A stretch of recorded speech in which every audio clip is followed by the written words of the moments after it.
শিং মাছ কিন্তু শরীরের জন্য অনেক উপকারী। ভাজা ছাড়া নতুন আলু দিয়ে শিং মাছ যদি এভাবে রান্না করা হয় খেতে কিন্তু ভীষণ মজার হয়, অনেক ভালো লাগে খেতে। তাও আবার যদি দেশি শিং মাছ হয় তাহলে তো কোনো কথাই নেই। আসসালামু আলাইকুম ভিউয়ার্স, কেমন আছেন সবাই? আশা করি সবাই ভালো আছেন, আমিও ভালো আছি আলহামদুলিল্লাহ। নতুন আলু দিয়ে ভাজা ছাড়া দেশি শিং মাছের ঝোল রান্নার রেসিপি শেয়ার করলাম আপনাদের সাথে। আর এই যে আমি নতুন আলু নিয়ে নিয়েছি, হাত দিয়ে খসা মাত্রই কিন্তু নতুন আলুর ছোলগুলো উঠে যায়। তো আলুগুলো আমি কেটে নিলাম আর এই যে পানি দিয়ে ভিজিয়ে রেখেছি। অন্যদিকে আমি মাছগুলো কেটে নিব। নতুন আলুতে কিন্তু একটা কষ থাকে, ওই কষটা পানির সাথে বের হয়ে আসবে। আর এই যে দেশি শিং মাছগুলো, আর শিং মাছগুলো কিন্তু একদম জেতা, সবগুলো মাছই জেতা আছে। আর এইগুলো কিন্তু পুকুর থেকে ধরা হয়েছে দেশি শিং মাছ। কীভাবে নড়াচড়া করতেছে দেখেন সবগুলো। আর এখানে কিন্তু বড় একটা শিং মাছ আছে, এই যে দেখেন বেশ অনেকটাই কিন্তু বড়, শিং মাছটা দেখলেই বোঝা যায়। তো যাই হোক, মাছগুলো আমি এখন কেটে নিব। আর এই যে মাছগুলো আমি কেটে নিয়েছি। আর এই যে দেখেন মাছের পাশে যে একটু আর কি কাটা আছে দুই পাশে, এখানে কিন্তু শিং মাছের রগ থাকে, ওই রগটা আমি ফেলে দিয়েছি। আমার জানা মতে আমাদের বরিশালের মানুষ কিন্তু এই শিং মাছের রগটা ফেলে দেয়। আসলে শিং মাছের রগটা থাকলে একটু গন্ধ আসে মাছ থেকে, এর জন্য। তো যাই হোক, আমি কিন্তু সবগুলোই ধুয়ে নিয়েছি, আলু, শিং মাছ। আর এখন কিন্তু আমি রান্নার জন্য চুলায় কড়াই বসায় দিয়েছি। পরিমাণ মতো তেল দিয়ে দিলাম, পেঁয়াজ বাটা, রসুন বাটা দিয়ে দিলাম, পরিমাণ মতো নুন একবারে দিয়ে দিয়েছি। এখন আমি কিছুক্ষণ ভেজে নিব। আমি কিন্তু মাটির চুলাতেই রান্না করতেছি। মাটির চুলার রান্না খেতে কিন্তু ভীষণ ভালো হয়। আর আমি যেহেতু আমার বাবার বাড়িতে আসছি, এখানে গ্যাসের চুলাও আছে, কিন্তু মাটির চুলার রান্না খেতে ভীষণ ভালো হয়, এর জন্য মাটির চুলাই রান্না করতেছি আর আমার অনেক ভালো লাগে।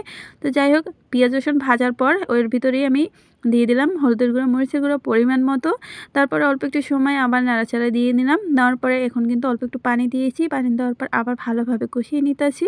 কষানোর পরে দিয়ে দিলাম সামান্য একটু পরিমাণে ওই আধা চামচের মতো আর কি আদা বাটা দিয়েছি। এখানে মাছ অনুযায়ী, আলু অনুযায়ী আমি পরিমাণ মতো দিয়েছি। তারপরে একটা তেজপাতা 2 ভাগ করে দিয়ে দিয়েছি। মশলাটা আবার ভালোভাবে কষানোর জন্য অল্প একটু পানি দিলাম। পানি দেওয়ার পরে দিয়ে দিলাম এবার অল্প একটু পরিমাণে জিরার বাটা আর কি।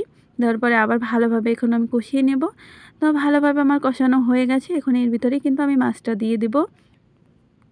মাছটা আমি দিয়ে দিলাম। এখন আমি নাড়াচাড়ার উপরে কিন্তু রাখতেছি, নয়তো মশলাটা লেগে যেতে পারে কড়াইয়ের সাথে, এর জন্য।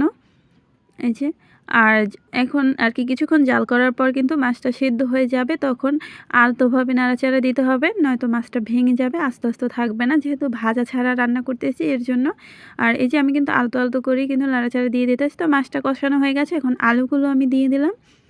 আর অল্প একটু সময়ের জন্য মাছ আলু একসাথে আমি কষিয়ে নিব। তারপরে মাছটা আমি আর কি উঠিয়ে নেব। তারপরে আলুটা আবার ভালোভাবে কষিয়ে নেব। এই যে মাছগুলো আমি উঠিয়ে নিয়েছি, আর এখন আমি অল্প একটু পানি দিয়ে আলুগুলো কষিয়ে নিতেছি।